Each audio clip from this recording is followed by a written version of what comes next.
Oo, Duterte kidnapping daw. O, state kidnapping ang ginagawa. Vice President Sara Duterte calling the arrest of her father, former President Rodrigo Duterte, state kidnapping. The Vice President went to Villamor Air Base but was denied entry. She says the Philippine government is now like a doormat for foreign powers. Sinasabi ko lang sa inyong lahat, kung Pilipino kayo, huwag kayo pumayag na ang isang Pilipino ibigay sa mga dayuhan, lalong-lalo na pag labas na sa batas yun. It's actually some sort of, I don't know what you call it, state kidnapping. State kidnapping daw. Ulitin natin ha. Labas na sa batas yun. It's actually some sort of, I don't know what you call it, state kidnapping. Diba? Hindi na niya alam yung sinasabi niya. You know, what do you call this? State kidnapping. So, meron pa siyang rising and falling intonation. O, nakakapagturo pa tayo ng English subject dito. State kidnapping. May rising and falling intonation. Diba? Tinuro sa akin ng teacher ko yan. Kahit hindi ako nakapagtapos, hindi ko makakalimutan. First year high school yata ako yan. State kidnapping. Diba? May falling and rising intonation. Yeah.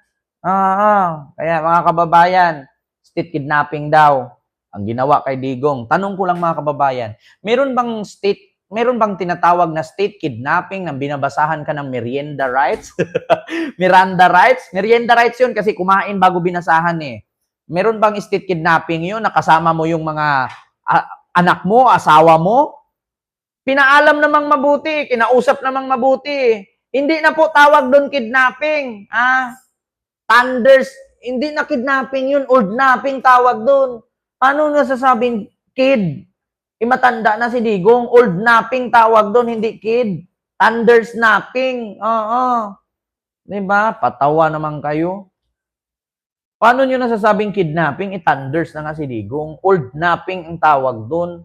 Binasahan ka pa nga ng merienda rights, kaya kumakain eh.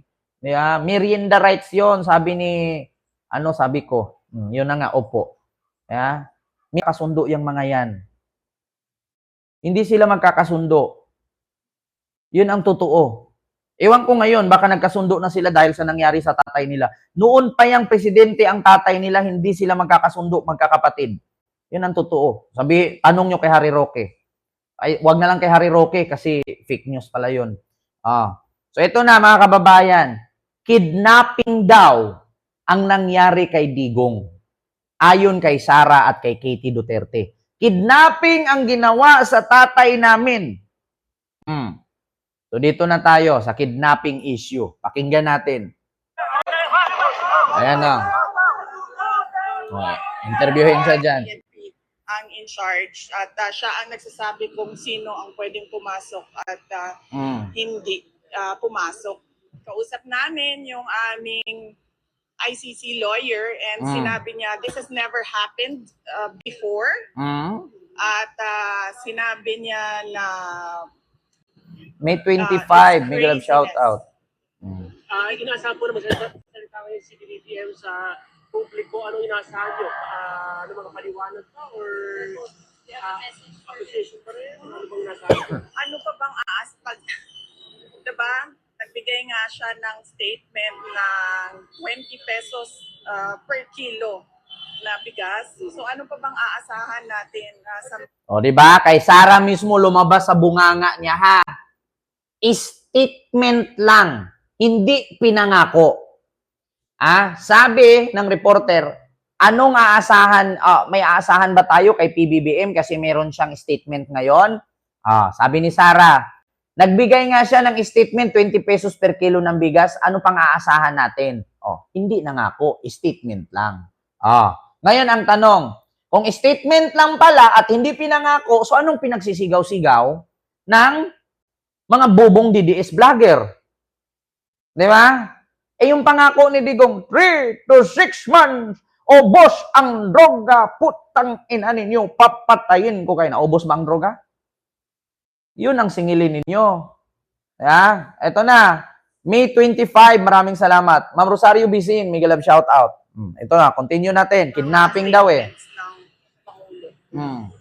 Nakikita naman natin kung ano yung ginagawa nila, ng pagkikipit nila, hindi na tayo member. Hindi panggigipit ang ginawa ng Administrasyong Marcos. Bakit? Simula nung tumakbo si BBM noong 2022 bilang presidential candidates, anong ginawa ng tatay mo? Nasa posisyon pa yung tatay mo. Meron tayong kandidato pagka-presidente, bangag, adik, nagsasyabu sa eroplano. Yan ang sabi ng tatay mo. Sinong nanggigipit? Panggigipit ba ang tawag dito? Kayo naman yung puro tira kay BBM, puro banat kay BBM. Nung binalikan kayo ni BBM, ngayon sasabihin nyo, ginigipit kayo. Ginagawa nyo pa kaming mga bobo eh. Mga DDS na lang paniwalain nyo, wag kami. Yeah. Sasabihin niyo ginigipit kayo ngayon. Samantalang kayo naman yung todo rally-rally sa mautog rally dyan, mautog rally. Kayo yung nanggigipit. Bini-brainwash ninyo ang Pilipino at mina-mind conditioning ninyo na ganito lang kadali pumatay, ganito lang kadali mag-joke, magbanta. Tapos pag question kayo ng media, sabihin ninyo, joke lang yun. Putang ina mo sa Marcos, Bongbong Marcos, Martin Romualdez. Pag ako pinatay, may nakausap na akong hired killer na pag pinatay ako, papatayin mo si Lisa, si Bongbong, si Martin. No joke! No joke! Pero nung in-interview, joke lang po yun. Katulad lang yan sa sinabi ko na ipapahukay ko ang katawan ng kanilang tatay at itapon ko sa West Philippine Sea. Tapos sabihin mo, no joke, no joke. Tapos pag in-interview ka sa media, joke lang yon. Tapos sabihin nyo ngayon, ginigipit kayo ni BBM? Ng ICC at noong final yung ICC complaint, out of time na sila, ni-raise natin yan. Ano daw, nung final yung ICC complaint, out of time? Tandaan ninyo, presidente pa lang si Digong, hindi pa umalis ang Pilipinas sa pagiging miyembro ng ICC, nakafile na si Laila de Lima at si Trillanes dyan, at ang Liberal Party.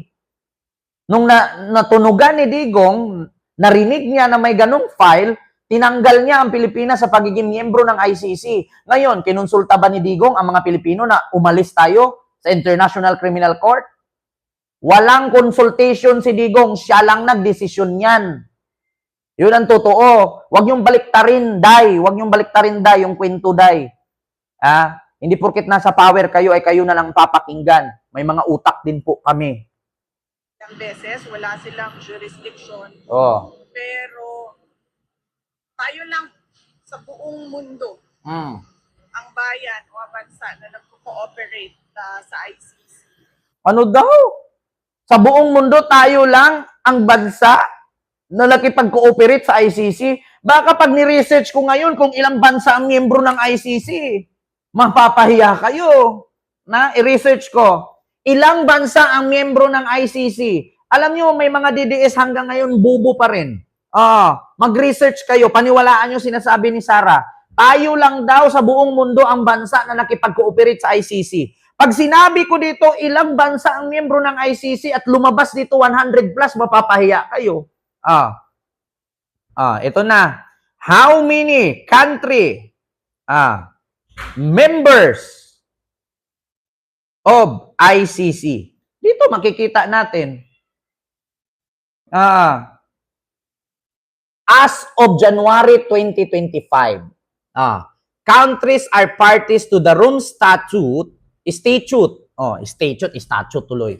The treaty that established the International Criminal Court or ICC are considered members of the ICC.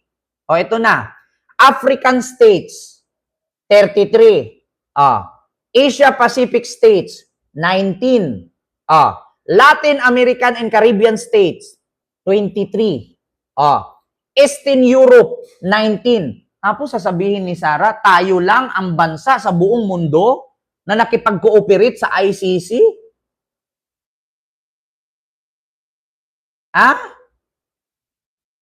Western Europe and other states, 25. Europe, Eastern, 19. Asia Pacific, 19. African state, 33. Paano ninyo sasabihin? As of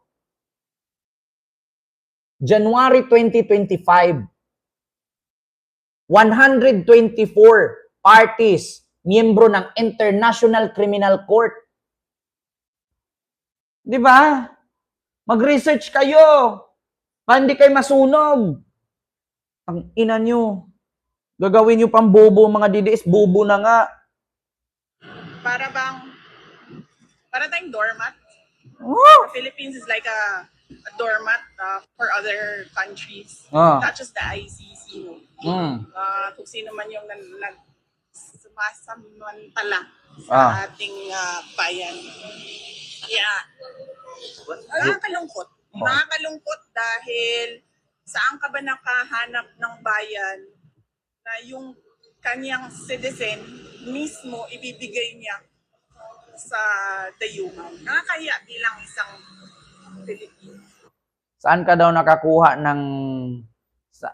nakakita ng bayan na ang kanyang mismong citizen ibigay sa dayuhan? Ngayon lang ba nangyari yan? Para tayong doormat. Totoo naman na para tayong doormat ng China. Wala nga tayong magawa dahil sa gentleman's agreement ng tatay mo Totoo naman. Ginawa tayong doormat ng China. Ba? Lahat ng sinasabi ni Sarah para bumabalik sa kanila lahat. Nag-iisip ba siya? Kaya nga tinanong siya dito ng reporter, ma'am, kumain na po ba kayo?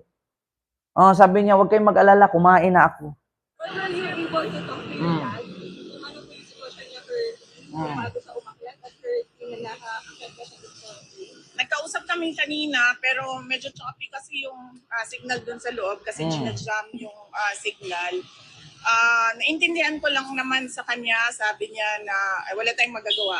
Parang the way I say it, sabi niya, that's life, kaya sira-sira. But then I told him na some instructions what to say and what to do. Hindi ko siya maintindihan, no? Yung tinatanong mo siya parang tulog. 'Di ba? Ito, hindi ako sanang insulto, hindi ako naninira. Yung parang tinatanong mo siya, tapos hindi niya alam yung sinasabi niya, basta may masabi lang siya. Kung i-compare mo si Sarah at si Mama Lenny, mas okay pa si Mama Lenny. O naintindihan mo pa yung sinabi ni Mama Lenny noon, nagkaroon po kami ng activities doon sa Iloilo, racing ng mga karabaw, no? Racing ng bike gamit kalabaw, at least racing. Yeah, pero kay Sarah, yung ginagawa tayong doormat ng mga dayuhan, ang Pilipinas ginawang doormat, which is totoo naman. Ginawang doormat dahil sa tatay niya. Yeah? So, sa totoo lang, dapat hindi talaga yan umalis ng bansa si President, former President. Kasi kidnapping daw. Pag po, susunod po ba kayo? Yes, meron na pong arrangements kasi kailangan ko kausapin Susunod yung daw mga siya. abogado. Doon kung saan man siya dalhin, pupunta kami, ako, at pupunta yung mga abogado and doon kami mag-uusap kung ano yung mga gagawin. Tingin niyo ba tama yung naging proseso sa warrant of? Ay hindi talaga. Kasi nakalagay sa rules ng ICC, the defendant should be taken to a court, a local court. Dapat din. Tama naman yan sinabi niya. Tama man yan. Na dapat ang defendant dalhin daw sa local court. Ang problema nga, sino pang korte magbubukas, isarado na. Ikaw nga, tanungin ko kayo, sino pang korte magbukas na dumating si Digong hinuli, dinala sa Villamor Air Base, hapon na? Ngayon, sino pang korte magbukas na hanggang, alam ko, ang office ng Supreme Court is hanggang 5 p.m. Sinong mag-OT na hanggang alas 10? May mga multo nga dun. Diba? Yun ang utos ng Interpol as soon as possible, Gora Bells. Good job, General Torre. Good job, General. Thank you so much, General Marbel and BBM. Thank you so much. Diba? Ito, continue. Wala siya sa korte. At yung proseso natin dito sa loob, yun yung... What were your instructions? What were your instructions here? About legal matters lang, no? So, sinabihan ko siya na kung ano yung sasabihin at gagawin. for his lawyer. Hindi ano po, Oh, so yun na, tapos na tayo sa issue na yan. Magiging lutang din tayo dito eh. Magkakaroon tayo ng saltik at saya dito pag lagi tayong nakinig sa sinasabing wala namang sense. Oo, dito na tayo. Tapos na tayo dito kay Pulong at kay Sara na pumunta ng ibang bansa. Dito si Duterte hindi na pwedeng ibalik at kidnapping daw ang ginawa. Oo, ito na. O, dito tayo sa kidnapping.